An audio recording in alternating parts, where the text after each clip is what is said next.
Hi folks, this is one of my rectangular hammers made from 1050 medium carbon steel, and originally this was for a customer, but when I was heat treating the hammer head, I cooled it too quickly and it cracked.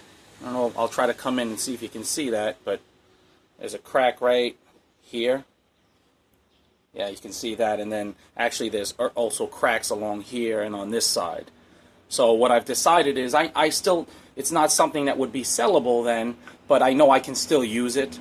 So, you know, what will often happen is a lot of tools that are what I would consider rejects or stuff I can't make, you know, I've made for customers but didn't quite work out, become my tools.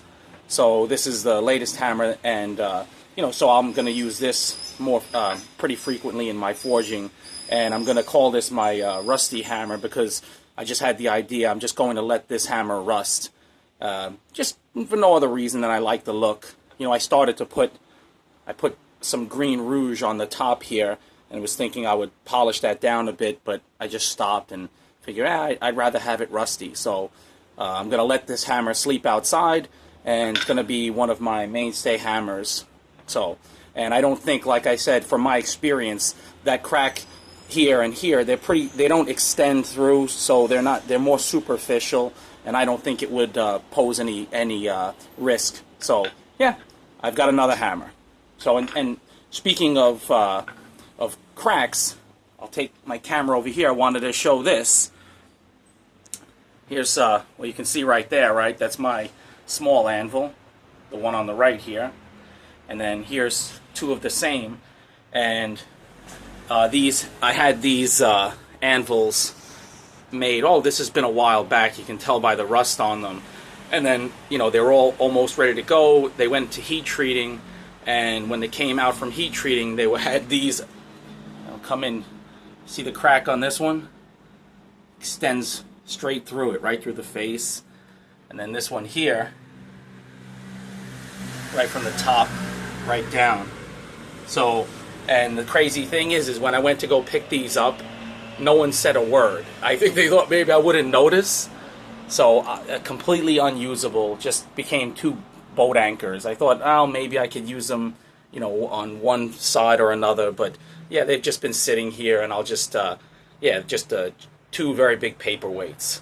So yeah, and I just can't understand people, you know, I can't understand a business practice like that where, you know, if you've done something, you know, you were tasked to do a job, and then it went awry. In my mind, I just can't understand why someone would try to you know, pretend like nothing happened, you know. So, but eventually, you know, I you know, got upset, and I spoke to them, and you know, I got, you know, compensated, but you know, not completely. But still, you know, it's live and learn. And like I said, I never operate like that. I can't understand why some people do, but maybe this is just a small job. But anyway, since then, you know, I've changed heat treating operations, and it's also another reason why I don't typically push these anvils. You know, if someone really wants one and they're willing to pay the shipping, I'll get it done. But you know, I typically don't push this tool because there's a lot of things that could possibly go wrong. So yeah, and then that just leads me to the last thing I want to say is that, you know, when heat treating, you know, like typically here you can see I have a bucket that's basically my slack tub, and it's fairly small, so the water stays pretty warm.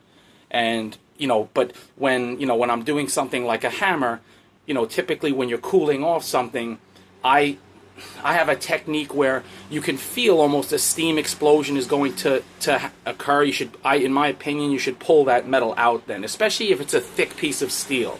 You know, if it's something like a knife or something, it's just in, cool, and done. But if it's something thicker, you know, something like this hammer, you know, in my opinion, that if you're cooling, if you're, you know, quenching in water, you have to be very, very careful that when a steam explosion occurs, it can create cracks like it has in this hammer.